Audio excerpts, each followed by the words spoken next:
Wow, thank you for having me. This is probably the first public speaking I've ever done, so bear with me, and I also have a bit of a cold, so hence I got some water. But yeah, so I'm 21, and I'm now in my third year of my midwifery degree. So hopefully this time next year I will be a qualified midwife, which is a crazy thing to even think about right now. But it's always something I've wanted to do ever since I was little, ever since I asked my mum, like, when did you find out I only had one hand? Like, and she's like, oh, when the midwife told me. Like, wow, like, who wouldn't want to be a midwife, in my opinion? And I never expected that it would be a problem for me. There's never been anything that I cannot do. I think this goes for everyone. You always find a different way to do things, so I never thought it would be a problem. So when I was 18, I went down the UCAS route, obviously applied to study midwifery, and I got a place at a university where I was then invited to do an occupational health assessment, and that's just normal practice for anyone who gets into a healthcare course. And I thought it was just going to be, these are the vaccinations you're going to have. And that's that. But it wasn't. I sat opposite a lovely lady who basically told me that she didn't think that I could ever be a midwife, and that I wouldn't even be able to hold a baby, let alone deliver a baby. So obviously I felt about this big when I walked away. But at the end of the day, it's down to that university whether they support you. And I went down to that university the following week where they had actually set up a simulation lab of all the different skills that I might need to come across. And again, they weren't very helpful, and they were sort of just like, oh, how are you going to take bloods? How are you going to do this? Well, I don't know, you haven't taught me. So in the end, they basically said to me, I don't think you'll be able to provide safe practice to mothers and babies. And as someone, you want to look after women, so you just take that and you accept it and go, okay. Obviously, I was heartbroken. It's all I've ever wanted to do since I was little. I obviously went home, probably cried for about 2 weeks. My mum cried. Obviously, she thought it was all her fault. It's not her fault. And I'm one of those people that I tend to not dwell on things that I can't change. So I've never really dwelled on my hand at all. Like, I just think, what's the point? I can't change it. But probably for the first time in my life, here I was 18, and I hated it. Like, I didn't want to do anything anymore. I could not see an end goal. And that was really quite difficult. So I just sort of pondered along. I got some A-levels, which were better than I expected. So I'd always sort of had this backup plan in my head that I'd go to university and study a nutrition degree, because I did A-level food tech. So I rang up on the clearing open day, and they were like, yeah, we'll offer you a place. So I went off to Bournemouth University 3 weeks later. And within probably about 2 weeks, I was like, this is not for me. Like, this is not what I want to be doing. And I started telling people, like, about what had happened, and they were like, that's not okay. Like, you shouldn't have been treated that way. So I went to my tutor, and I said, look, I need to be the one to tell myself if I can or can't do something. It would be like me telling everyone here, you can't do your chosen job. I don't know anything about you. And that's basically what they said to me. It needs to be down to us to say whether we can or can't do something. So my tutor put me in contact with the head of the department at Bournemouth, Catherine, who phoned me up the next day, and we had a lovely long chat. And she said to me, Samantha, look, being a midwife is a lot more than the clinical side. It's all about the communication and building up a really good rapport with women. The clinical skills are just a small part of that.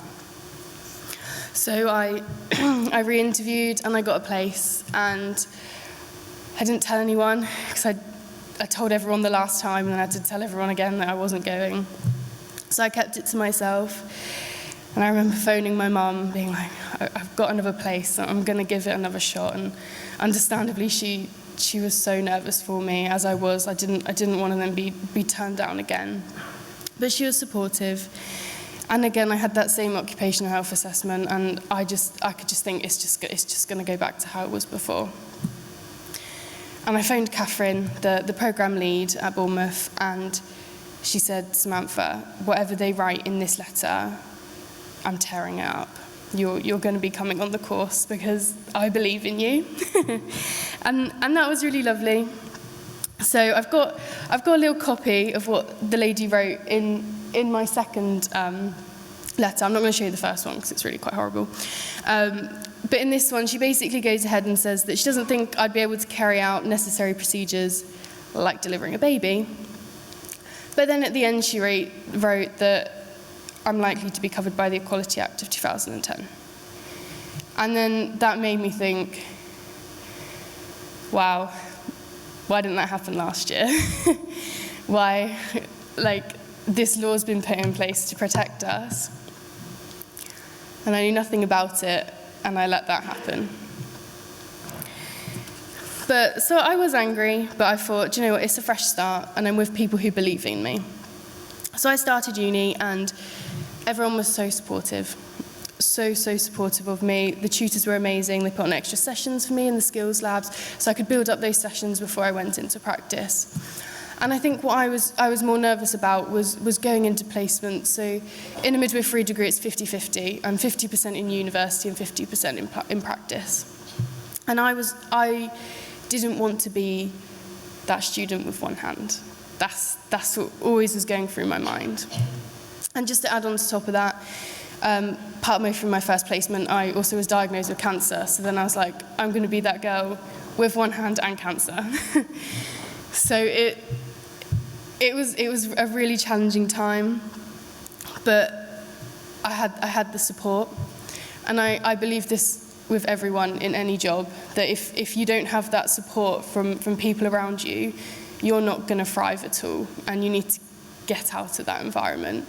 I know if I'd stayed at that university previously, I probably wouldn't have even lasted 6 weeks because they didn't have that support in place. Whereas now, I'm obviously in my third year, I've got this far, I'm not going to not carry on now.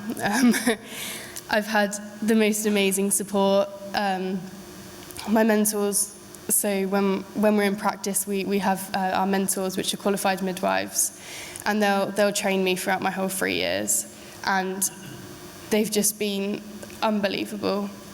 They haven't seen me as that student with one hand at all. They've just, this is how we do things. Let's see how you can, let's change it. Let's have a think about how you can do it. And they have that trust in me to let me find my own way.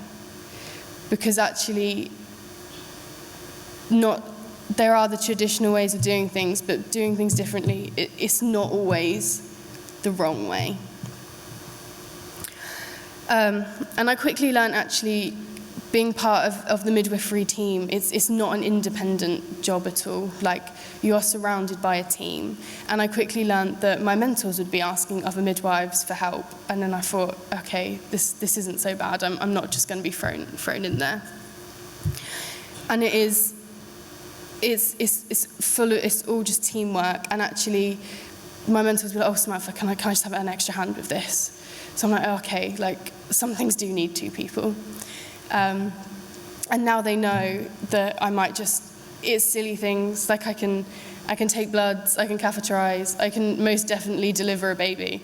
I've delivered 28 babies, and yes, they are slippery, but you're not gonna drop the baby like they thought I would. And actually, it's all about playing on those strengths. What might not be my strength could be another midwife's, and then I could help her with something else that's my strength. There's a lot of midwives who still don't know how to use the computers, so I can always do the paperwork. But really, I want to say mainly about this Equality Act, because I knew nothing about it until I got this letter, and it's a really long-winded document there. But in short, it's down to the employer to make reasonable adjustments for us. And actually, I haven't needed any reasonable adjustments on my course at all, apart from maybe just my mentor needing to open a packet of gloves for me or something little. And I just want people to remember that, because I didn't know that, and I didn't put up a fight that first time round, which wasn't right. But I want people to know that it is our right, and we can do whatever job we want to do. And I love my job. I love caring for women. I've been very lucky enough to have come across a Reach family, who unfortunately aren't here this weekend. But meeting someone who just had a baby that was born with one hand and being there to be able to support them just kind of solidified that this is the job I want to do. I want to care for women and families. It truly is the best job in the world, I think. But again, like, I just want to highlight that support, really, because I would not be here without all of my lecturers, my cohort, and my mentors as well, who hopefully I will be delivering their baby in a few weeks' time. I'm just going to finish on a video. I don't know. It might be a bit graphic to some people. I don't think so. I've seen a lot of things. So as long, I just want to make sure that it's going to be played on mute, because I don't know what's going on in the background on it. But when I went down to that university, and that first university, they asked me all a variety of questions. How are you going to do this? How are you going to do that? And one of the questions was, how are you going to deliver a breech baby? Well, here I am. This was last year in the skills lab, and it's obviously not in real life. But I do know how to deliver a breech baby, and I can definitely say that I would be able to do it safely, and I can definitely provide safe care to mothers and babies.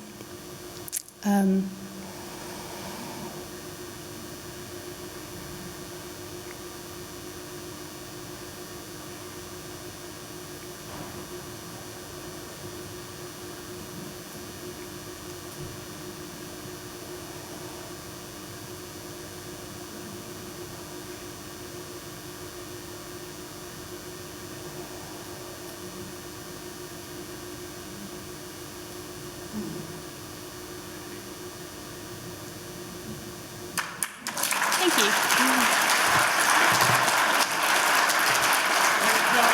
Samantha Bradnock.